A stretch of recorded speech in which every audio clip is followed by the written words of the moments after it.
everyone, welcome to Alternative Bandcast. It's been a while and it's 2024. And pag-usapan natin ngayon ang isang OFW na nangarap mag-abroad and ano nga ba ang kanyang magiging buhay after ng kanyang exit. Samahan niyo kami, walang iba kundi si Christian Willie.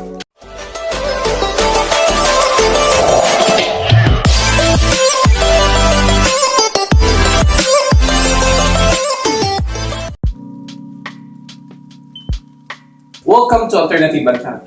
Hello, welcome. Okay.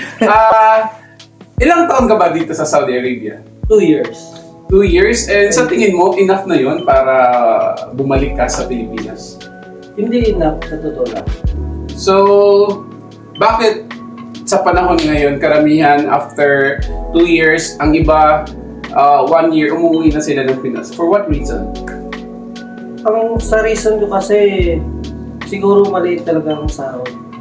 Isa yan sa maging problema ng mga OFW. Like for example, dahil nga kailangan lang natin magkaroon ng trabaho at pagdating dito, ma-realize natin na hindi talaga sapat. Now, ano ba ang buhay mo bago ka nag-abroad sa Pilipinas? Buhay ko dati sa Pilipinas ay isang tambay lang.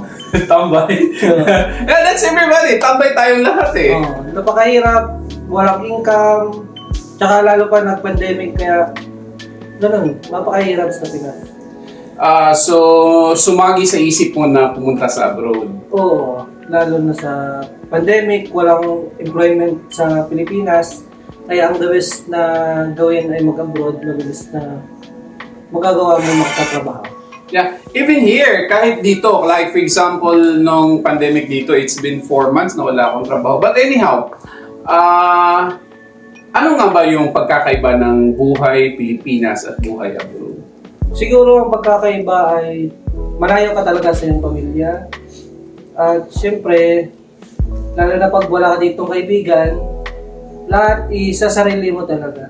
Yun ang napakahirap at pagkakaiba talaga. Yeah, like for example, what kind of mahirap kasi ako, like for example, in my honest opinion, pag may problema ka, minsan ikaw lang talaga yung nagdadalaan. Pag tumawag yung pamilya mo, hindi mo sa kanila ipaparamdam na may problema ka. Oh, parang ganun talaga. Yung sarili mo lang talaga ang kakampi mo pag nandito ka sa akin. And then, paano yung mga kaibigan mo? Paano mo sila nakilala? Like for example, sino ba yung mga kaibigan mo dito sa Saudi Arabia? Dati, may kaibigan na talaga ako, sinundan ko dito sa abroad, yung si Nico. Tsaka dito, si RJ, kilala ko naman talaga siya. Kaya doon, yung kaibigan niya, naging kaibigan ko hanggang dumami naman na. I see. But then, paano ang pagkakaiba ng pakikipagkaibigan ng Pilipinas at saka sa abroad? Like for example, paano ka damayan ng kaibigan mo sa Pilipinas at kayong kaibigan mo sa abroad? Dito siguro sa Saudi Arabia, pagdadamayan ka ng kaibigan mo, walang inom. Doon sa Pinas, pagdadamayan ka, may inom talaga. I see. So yun ang pagkakaiba. Tsaka matured mag-advise yung dito sa abroad na kaibigan kaysa sa Pinas. Dahil siguro sa mga pinagdaanan and everybody is kumikita, hindi mo paano i-handle yung sabi natin pera, no? Sa Pinas kasi yung mga kaibigan mo, hindi pa nila na-realize eh. Kasi hindi pa nila nasubukan mag-abroad. Ano ngayon ang pwede mong maipayo sa mga Pinoy o mga kababayan natin na nasa Pilipinas na gustong mag-abroad? Like for example, baka yung iba kasi sinasabi na ang hirap naman ng buhay sa abroad. Ikaw ba? Ano ba yung mga good vibes lang na pwedeng sabihin sa kanila kung gusto nilang pumunta ng abroad? Siguro dapat buo ang loob, tsaka kaya niyong maiwalay talaga sa pamilya. At the age of, ilang taon ka na? 26. 26. And are you into a relationship? Yes po. Wow, so how did you handle, like for example, you're in Riyadh eh. Saan ba yung girlfriend mo? Nasa Saudi ba siya o nasa Pilipinas? Nasa Saudi rin pero malaya sa Damam. Sa Damam, so how it goes? Paano ang communication? Wala, time management talaga kasi ako hindi naman busy talaga yung trabaho ko tapos sa kanya busy. Kaya kung anong pahinga niya, dapat bigyan mo siya ng time talaga. Kasi konti lang yung time niya. May time ba na nagkikita kayo? Wala talaga. You mean to say social media? Meron.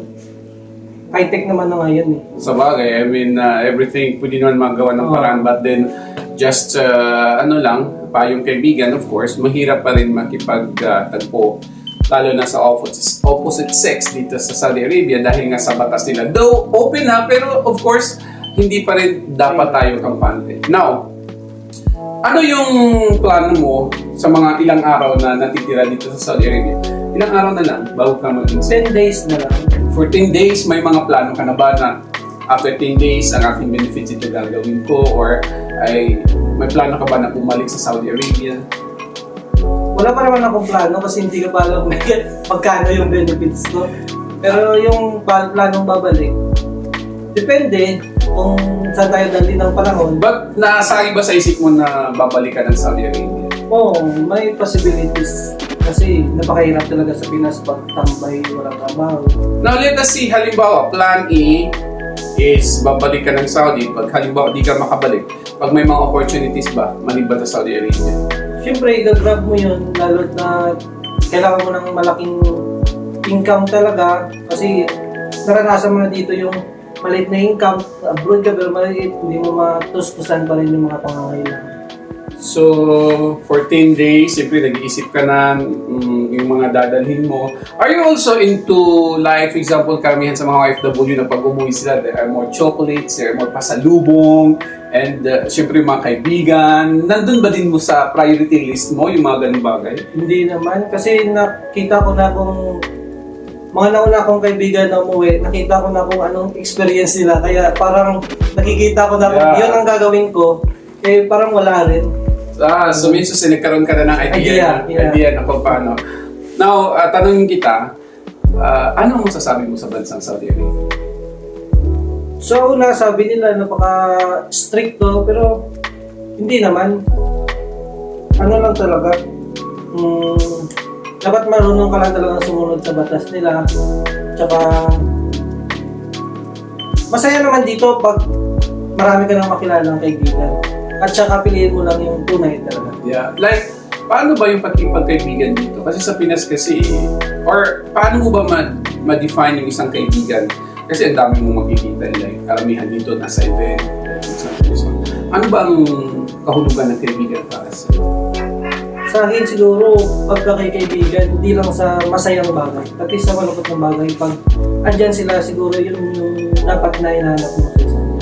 Yeah, I know that dahil nung just recently last month, it's January 15, nung pumanaw yung tatay ko. So nakita ko ba yung mga kaibigan na pumunta sa bahay, nagparamdam, nagbigay financial, emotional. Mararamdaman mo yung pakipagkaibigan, lalo na pag yung sinasabi ni Christian na nasa ibang bansa ka. Now, ito yung last question natin mga ka-alternative angkat. Sino si Christian 10 years from now? At the age of your 26, bata ka pa. 36, of course, it's 10. Alam ka na 37. At sa palagay mo ba, sino si Christian 10 years from now? May asawa, may 5 anak, may bahay na, mayaman na, or ano ba? Siguro masisigurado ko lang may anak na siguro. Pero yung bahay tsaka hindi ko pa alam na So kung dahil nga sa sinabi mo mayroon siyempre anak, pag uwi mo ba ng Pilipinas are you going to settle? Hindi siguro pa. Hindi pa. Kasi nakikita ko pang sarili ko pag ginawa ko yun, parang kawawa talaga pati anak ko. Sa bagay kasi. Pakahirap mga yan. Tama. But are you going to engage? Hindi pa. Hindi pa rin. Wala pa rin sa Hindi plan. pa talaga. But then the plan is, like for example, pag-usapan lang natin ito bilang isang 26 years old, kung paano siya mag-isip sa mga bagay-bagay na ano nga ba yung kanyang priorities. At mga halimbawa kung ano yung kanyang hinanaing bilang isang OFW. And i-follow up ko lang yung question. Nag-usap kayo ng girlfriend mo kung ano ang plano ninyo 2 years, 5 years from now? Oo, nagplano naman na. Kaya inuuna muna namin yung pamilya namin siguro. Sa ngayon kasi bata pa naman siguro 26 sa 26, but sabi nga nila dapat daw at the age of 30, it's irony in my part, right? Pero dati yun, kasi mura pa yung mga binili. yun ang Pero sinasabi. ngayon, sobrang laki na. May isip mo talaga yung pagkakain. Ayan. So, thanks Culture Banquet, of course. ipag-pray natin si Christian Willie na sana maganda yung magiging kaniyang future and endeavor at kaniyang magiging buhay pagdating sa Pilipinas. And isang tanong lang ang ihahabol natin sa kanya, ano ang pwede mong sabihin doon sa mga OFW na gusto nang mag-exit pagkatapos ng 2 years? Pag-isipan nyo mabuti kasi napakahirap maghanap ng trabaho sa Pinas. Kung kaya naman na hindi mo na umuwi at hindi mo naman kailangan, dapat maghanap talaga ng magandang trabaho na doon ka tatagal at makakain. Ayan. Thank you so much at sana may matutunan tayo sa video ito kahit kunti lang. Kaso nga lang dahil nakita niyo naman yung settings namin napaka-simple lang. And it's because gusto lang namin ibahagi sa inyo ang kanyang kwento ni Christian Willie ng Surala Cotabato. Ayan. Thank you so much for the time. Thank you. At kakain na kami. Bye-bye!